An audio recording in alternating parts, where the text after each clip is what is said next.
Dr.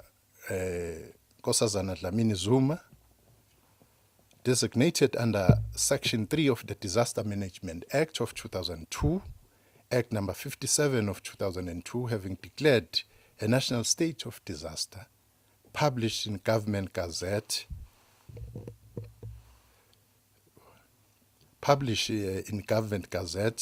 number 43364 on the 28th of May 2020, hereby in terms of Section 27, 2 of the Disaster Management Act of 2002, after consultation with the relevant cabinet members, published the regulations. In the said published regulation, I'm empowered by Regulation 371, subsection E, read with 39.2, subsection B, to issue direction after consultation with Minister Dr. Nkosazana Dlamini-Zuma, Minister Ronald Lamula, Minister Zweli Mkhize. The purpose of these directions is to, 1, prescribe temporary measures or steps currently necessary to manage COVID-19 in order to reduce its impact in the Republic by preventing the importation of and minimizing the local transmission of COVID-19. And 2, allow professional, non-contact sport to host sports events without spectators and professional athletes to train irrespective to whether it is contact or non-contact sport in a staggered way. So what this means is that the process of training would actually resume in sport generally, both for contact and non-contact sport. The direction seeks to provide for measures in combating the spread of COVID-19 virus by opening up certain non-contact sport matches to take place during the Alert Level 3 regulations and training of sports athletes irrespective of the type of sport codes as follows. All sporting, arts, cultural and religious events organized or held in a stadium or venue as defined in Section 1 of the Safety at Sport and Recreational Events Act of 2010, Act number 2 of 2010, are prohibited except religious gatherings at a faith-based institution whereby not more than 50 people are in attendance, and professional non-contact sporting events for the purpose of preparation, major multi-coded sport events, international championships, national championships, local leagues at club, provincial, national level, excluding combat sport until the minister directs otherwise or the national state of disaster terminates, whichever occurs first. On resumption of non-contact sport and training, sport grounds, fields, and swimming pools for non-contact sport and training for professional athletes may resume in compliance with the health protocol without any spectators. All sport bodies must, within 14 days after the publication of these directions, inform the minister in writing as to the date of resumption and further provide an operational guideline, including a guarantee in the form of affidavits related to the testing of all officials before resumption for training and matches. So it's not automatic. You think you are ready, you within 14 days of the published directions, you then write to the minister and you explain your story. in a clear way. All sports bodies and professional clubs must develop and implement policies and procedures for their workforce contact tracing following employee COVID-19 test. All sport bodies and professional clubs must ensure that athletes and their support staff be subjected to quarantine for 14 days pending the test results. Only determined non-contact professional sport may resume matches after compliance with all provisions of this direction as per Annexure 1. Here we're, for now, talking about professional sport, because here we have a chance and capacity to monitor. It's not open for everybody at this stage. As we said, that we are following a staggered approach in opening of the matches. Transportation of all athletes, players, support staff must comply with transport directions issued by the Minister of Transport. On the testing and screening of players and support staff, 1. Any professional athletes and support staff who test positive may not be allowed to train or participate in any training or matches. 2.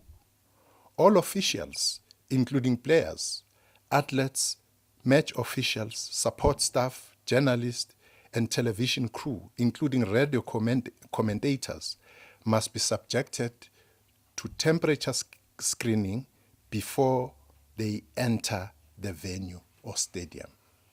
3. Any person with suspected high temperature may not be allowed to enter the venue or stadium. 4. Resumption of non-contact sport training and matches in areas declared as hotspots by the Minister of Cooperative Governance and Traditional Affairs upon recommendation by a cabinet member responsible for health and in consultation with cabinet is prohibited. On sanitation of the training field, the stadium, sports grounds, fields, dressing rooms, and other facilities within the precinct of the stadium must be sanitized before any resumption of training and matches. 2. The chosen facility must be subjected to a thorough cleaning and disinfecting process prior to the arrival of any support staff and players, following the advice issued by the health authorities and the relevant professionals. 3. The venue owner must ensure that specific areas and equipment that come into frequent direct contact with individuals, including but not limited to doorknobs, door bars, door keypads, chairs, armrests, tabletops, light switches, handrails, toilet flush mechanisms, water taps, elevator buttons, medical treatment beds and surfaces, gym equipment, all equipment, machines, balls, keyboards, mice, touchscreen monitors, tablets, and trackpads are thoroughly cleaned even more frequently, where reasonably practical after each contact. We now move on the control measures. All appropriate information must be displayed in prominent places within the facility. 2, there should be limit in the number of personnel in the stadium, change room, training area in any given time as far as reasonably practicable. Masks, as required by the health protocols, must be worn by all personnel entering the facilities, provided that the professional athletes shall not be required to wear masks when training or participating in matches. Only individual pre-packed meals with disposable drinking bottles are allowed in the facility. No person is allowed to share water bottle with any other person. The facilities, stadiums, sport grounds, field and venue must provide proper laundry facility. All doors must remain open where feasible to reduce contact and ensure adequate ventilation. A dedicated isolation area for use by any individual who exhibits symptoms of COVID-19 whilst at work or in training must be identified. Physical distancing during training must be encouraged and be observed. The following activities are prohibited: massages, physiotherapy, except for injured players, ice baths, and saunas. The monitoring and compliance. Sports bodies or club must ensure that athletes, players, and support staff before returning to training or playing should: 1. Give written confirmation to the COVID-19 compliance officer or nominated operational personnel that they are, to the best of their knowledge, currently free from COVID-19. They have not had any symptoms of COVID-19, such as high temperature or fever, a new continuous cough, or new unexplained shortness of breath in the 14 days immediately prior to the resumption of training or playing. They have not been in contact with a COVID-19 confirmed or suspected case in 14 days immediately prior to the resumption of training or playing. Or club or team medical personnel have taken all infection prevention measures with the addition of the appropriate personnel protective equipment when reviewing patients with suspected or confirmed COVID-19 in the 14 days immediately prior to the resumption of training or playing. Where available, provide written evidence of any relevant COVID-19 testing or immunization that has been validated and recommended by a recognized health practitioner or health facility to compliance officer, that they commit to abide by all the stipulated precautions. Also, ensure compliance with minimum standards, including the following: pre-match medical compliance, stadium compliance, team compliance, field base compliance, officials compliance, and league compliance. The department may deploy officials to monitor the compliance with the directions as and when the need arises. On the appointment of compliance officer, sport bodies or clubs must appoint compliant officers in writing before any resumption of training and matches to mitigate on the compliance with the regulation and the spread of COVID-19. These directions shall be public entities under the Department of Sport, Arts and Culture, including sports federations, sport clubs, the confederation, professional leagues, sport bodies, and events relating thereto. These draft directions will be presented to and considered by the Legal and Regulatory Measures Workstream of the Net Joints and subsequently forwarded to the Office of the Chief State Law Advisor of the Department of Justice and Constitutional Development for legal opinion. Thank you for your attention.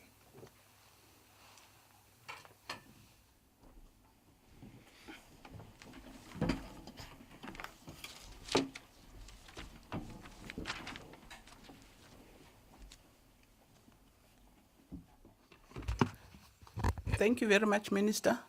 I think we'll start with Ishmael on the lines for questions. Ishmael, are there any questions? Thank you, DG. We don't have questions at the moment.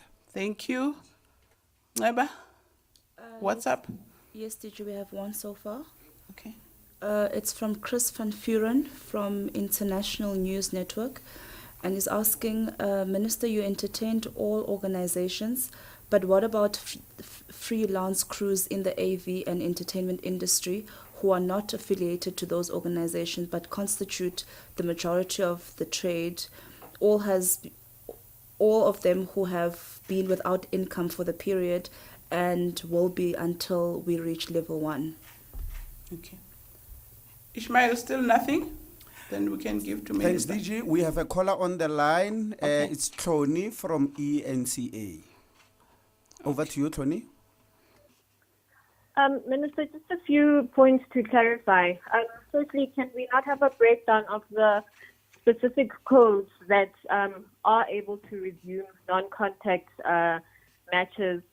And then secondly, just clarity as well. So are we saying that non-contact matches can begin, but non-contact training can also begin, or contact training rather can begin, but not with matches? So just clarity on that non-contact and contact training versus matches, please. That's it. Thank you, Minister. Those are the 3 questions. DG, will respond You- to this first one, freelance. You can respond also from there, but you can also come here. Yeah. But I think it's better when you stand.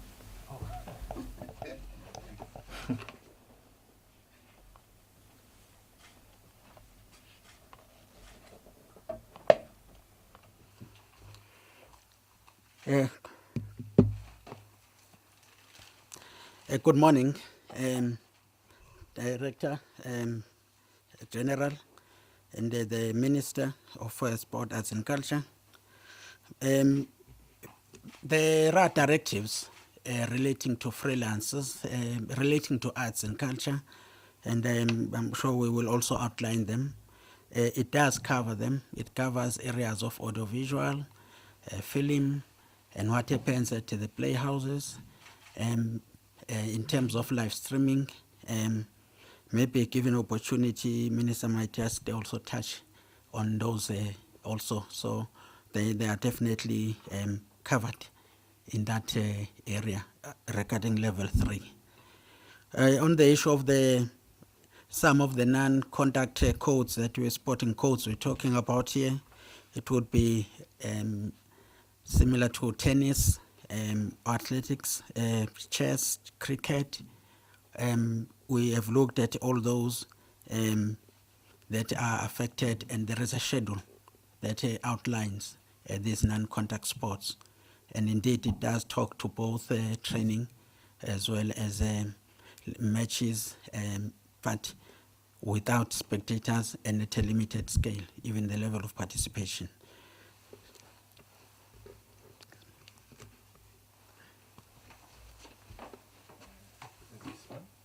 You want to end?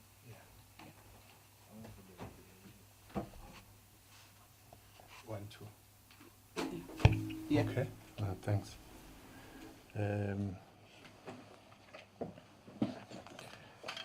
Thank you for the questions. If I may add from the very, sorry. If I may add from the very first question,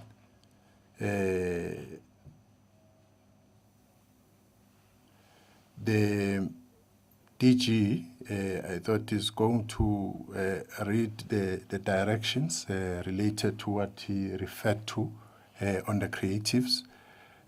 So these directions from the Arts and Culture point of view were issued in terms of Regulation 4 subsection 10 of the regulations made under section 27(2) of the Disaster Management Act of 2002, Act number 57 of 2002, live streaming of the creative sector services in support of COVID-19. And here we state that in terms of the regulation 37(1), subsection E, read with 39(2), subsection B of the regulations issued in terms of section 27(2) of the National Disaster Management Act of 2002 and published in Government Gazette of number 43364, Government Notice number R608 of 28 May 2020, hereby issue the directions in the schedule. Again, here we start with the purpose of the directions, the amendment of the direction 2 of the direction by the addition after the paragraph the following: we provide directions to the arts and culture sector for production using local cast or performers and crew to be applicable for alert level 3. The mitigating measures, amendment of the direction 3 of the direction by addition numbers on mitigating measures. The following mitigating measures for alert level 3 according to subsector are necessary to prevent the spread of COVID-19.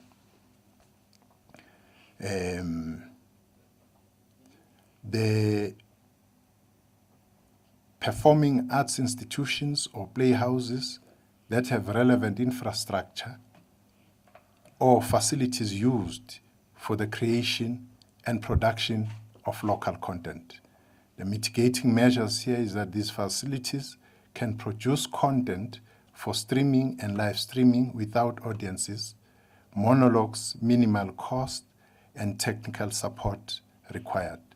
Production take place in compliance with Regulation 28(2) of the regulations, which requires that a compliance officer to ensure that safety controls are strictly adhered to and designated. It also covers film and television production using local cast, living legends and crew. This will include jobs throughout the value chain of production, post-production such as technical crew of sound engineers, special effects and animators. So we can go on and on, but you'll see that in all these sections, whether it's visual arts, craft and design, whether it's music recordings for local broadcast and so on, they have at the heart of it freelancers. And by the way, freelancers, as we indicated last time, have applied, some of them have applied for the relief fund, and some of them are part of the people who are continuously benefiting out of the fund. Thank you very much. Thank you very much, Minister. We'll take last round. If there's any on the line, Ishmael. Thanks, DG. On the line, we have Max Straydom from Times Live. Over to you, Max. Yeah, hello. Hi, Minister and DG. Thank you very much. Mark Straydom from Times Live. The question, I'm just going to refer back to the previous question. It wasn't quite answered. We're just seeking clarification. Obviously, we understand non-contact sports can come back in matches. But just particular to contact sports, particularly cricket, rugby and football, from what I'm understanding of the regulations, training is allowed if it's non-contact. Can those sports come back to training even though they are prohibited in matches? If that training is simply fitness training and it complies with the regulations, can contact sports come back to training even though their matches are still not allowed? That is just specific to contact sports. Thank you. Thank you. Is that the only one, Ishmael? Yes, DG, that's all. Thanks. Thank you. Eba? Thank you, DG. Lloyd Bernard from Sports 24 is asking, the football and rugby industries, like many during this difficult time, have been crippled at a professional level over the last 2 months. Am I correct in assuming that under the new regulations, professional rugby and soccer teams can go back to training, but their respective leagues cannot go ahead? Can you please elaborate on the discussions with SA Rugby and SAFA and how their roadmap back to play looks like? Craig Ray from sports editor at the Daily Maverick is asking, Minister asked football to guide him in a briefing several weeks ago. Can you please clarify what return to play protocols football and rugby in particular have submitted? How much guidance has government taken from FIFA and World Rugby on return to play protocols, which has seen the resumption of some leagues and tournaments? And lastly, Jolene van Wyk from Media 24 is asking, will surfing be allowed under level 3? Thank you, DG. Thank you. I think those are the last questions, and I'm handing over to the Minister. Thank you. The last question, the DG will take, and the roadmap from the sporting codes which we have been engaging in over a period of time. The last such consultation was yesterday. But to Mark, yes, Mark, you are correct. All sporting codes would be expected back on training. You would realize that our athletes have not been in training, and we do not want to have them out of shape forever. So the process of training would ensue for both contact and non-contact sport. And we are correct to say that from the point of view of non-contact sport, it's both training and resumption and of playing. But from contact sport, it's only at the training level. The DG did mention the sporting codes. On football, to give us their views and so on, we are doing that. We are meeting them continuously. As you know, that there are processes within football itself, between the mother body of football in the country, which is SAFA, and the professional league, the PSL.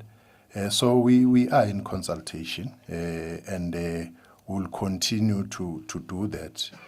But as you know, that football as one contact sport is not open for resumption, as we mentioned now here at the alert level 3, that it's only going to be non-contact sport, which is going to resume play.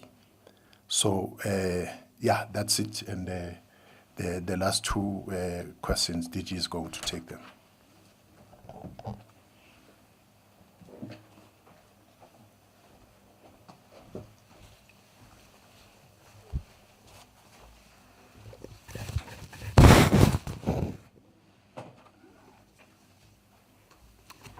No, thank you very much, Minister. Yes, to answer the question directly, on the issue of, as Floyd was asking about the roadmap, we have a very good working relationship with the sports bodies.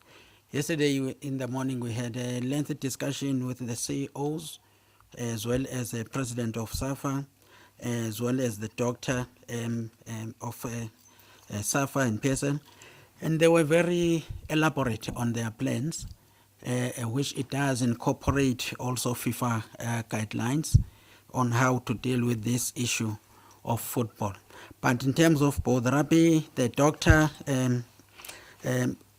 from the sporting fraternity, after a lot of consultations with epidemiologists and various key personnel from the scientific perspective of what it means to return to play, they clearly outlined some of the core issues that they have addressed relating to the return to play.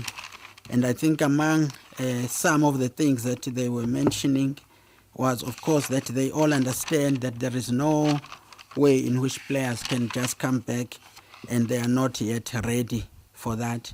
So they will comply with the testing requirements.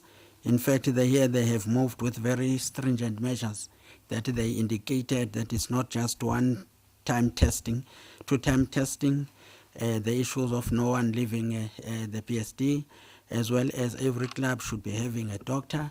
So they have really a comprehensive plan, but he indicated, because it's the various sporting codes working collectively, they will then be able to present to the department these protocols.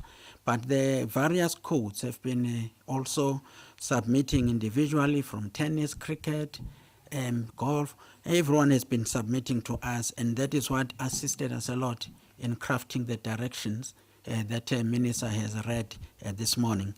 We should, therefore, we are confident that the FIFA, on the side of football, while South Africa is in a unique situation where we're dealing with a situation of spike because it's winter period, as a Minister of Health had indicated, and I think constantly that we are dealing with a very strange situation here, because remember, Europe is getting out of winter, and yet South Africa is entering the winter period where this virus is likely to have a negative, higher impact.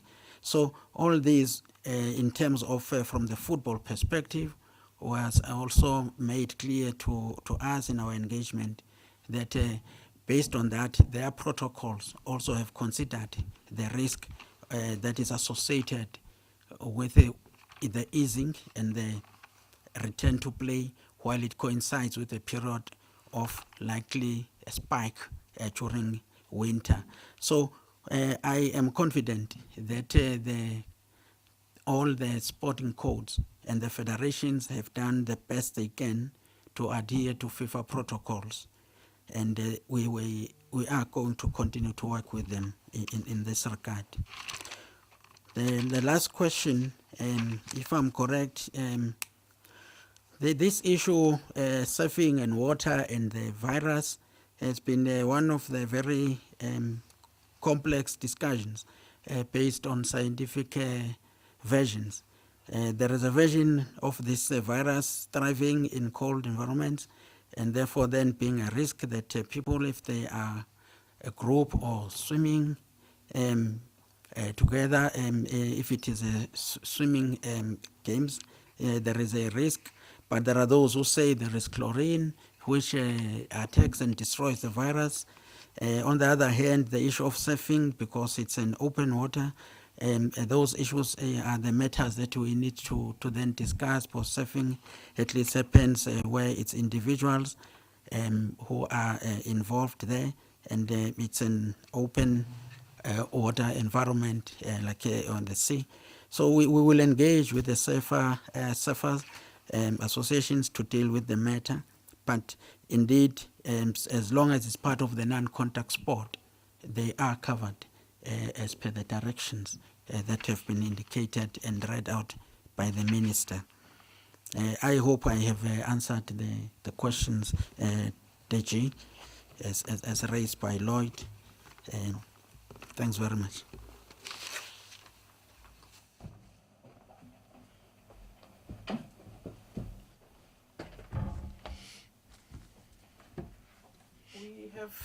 We have come to the end of our briefing and would like to thank everybody. Oh, there's Nongaba. I thought we were the last ones. Minister, do you want to take some more? Nongaba seems to be having burning question from WhatsApp. Yes, DG, it's only 3, and I think that there might also be a caller on the line. Oh, We thought we said it's the last, but it's fine. Sorry, DG. Apologies, DG. They came in as the minister was Minister was answering answering. the last round. Okay. Can I proceed? Yes, you Thank can. you very much. Craig from Daily Maverick is asking again, just clarity on the issue of golf courses. Are golf courses now open or not? Because they will not open for 1 or 3 pros, or do they have to apply to open? At the moment, it states facilities are only open for professionals to train, but a golf course cannot open for 1 person if there is only 1 pro.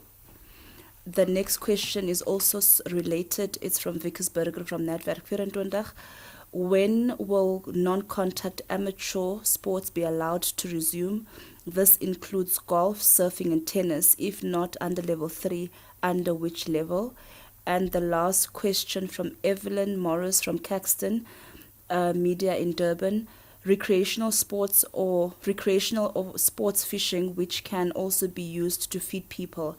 What are the regulations about that? Thank you, DG. Okay, let's then take the last caller.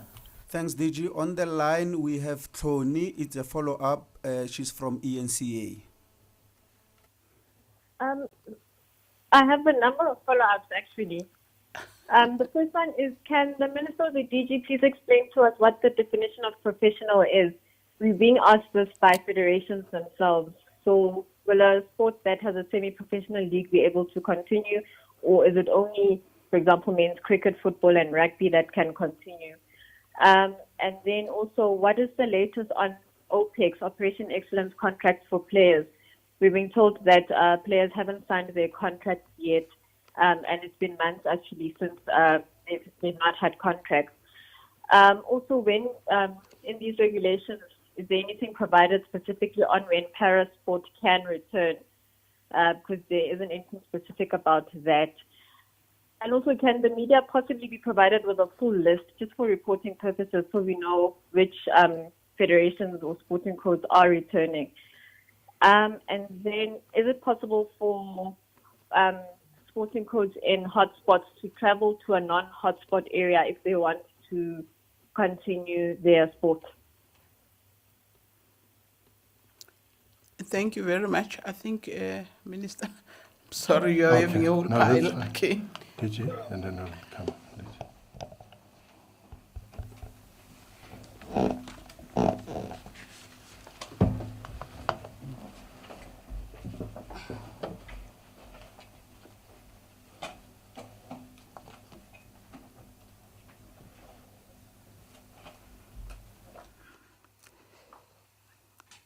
Maybe I must start by the issue of definition of the professional. If you read our regulations, the directions as provided, there is a very thorough professional definition of professional or elite sport, so that we are all on the same understanding of this. I just want to read the directions so that we are all clear about this professional. But these are people who earn a living or get paid for their participation in sport, and that's why we also included the issue of the, as it's saying, operational excellence. These are the elite players who are part of that, but taking a part in international or Olympic events of that caliber. So they are covered, and we are clear about what this professional really mean. There is no ambiguity, and the idea was to avoid what Minister regarded as assumed mass participation and amateur participation or participation for recreational purposes. And that is why the definition and the ability to just clarify what do we mean by professional sport and professionals is being covered at this stage. So we do not have a situation where anybody at this stage is gonna just be waking up and saying, I'm going to play at level 3. The recreational sport also is not included, but if people want for recreational purposes to keep fit and healthy as amateurs, remember that the general directions does provide for people for purposes of fitness to wake up, and even the restrictions there have been limited in terms of the times that people can be involved in fitness or training or exercises that they can do, as long as they are not in groups or whatever. So professional sport only refers to the sports where the athletes are earning an income through sport, and that is why we are clear around that issue. There is a question that has been raised by Hloni, or that it was the issue of professional and excellence. We are combining both professional as well as elite as part of those sporting athletes that must be allowed to participate. Now, the question by Craig in relation to the golf,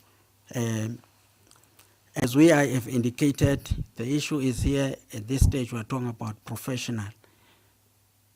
And therefore, when we talk about non-contact sport and recreational and having the golf field now open for one person or whatever, we will provide further directions on this matter in clarifying about golf, because golf has been one of the core sports that is now allowed to take place in terms of level 3 as part of the non-contact sport, and the issue of then the numbers on how many people. Remember, sport, the golf course, for instance, first thing, you just need to maintain the golf course, and if they do not have that, they will have a problem.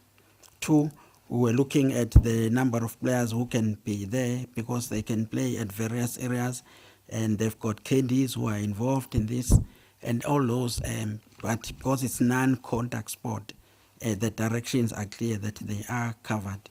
So, Craig, we might have to provide more detail on what you are asking in terms of the numbers, but definitely in level 3, we are having golf as part of the non-contact sport, and was one of the key people who had asked for this opening and opportunity as non-contact sport. Recreational, as I've indicated, at this stage, no, we have not opened for that. Directions are very clear. The reason why professional sport, the process of easing, scientifically it's proven that the body needs to adjust. Otherwise, you're going to have professional players who are going to be just waking up, it's level 1, now they need to go and play. But they have not been training, their body has not been accustomed to and conditioned to perform at that level, and therefore then you end up with serious injuries, which will be counterproductive. And remember also that we are dealing with the issue here when we say opening up or easing at level 3, we also have to link this to the economic recovery, and professional sport does generate revenue and everything. So that is why we're starting there, so that we are able to assist the professional bodies to start getting ready and geared towards the opening of competitive games. I'm not sure, Minister, if I've left anything else.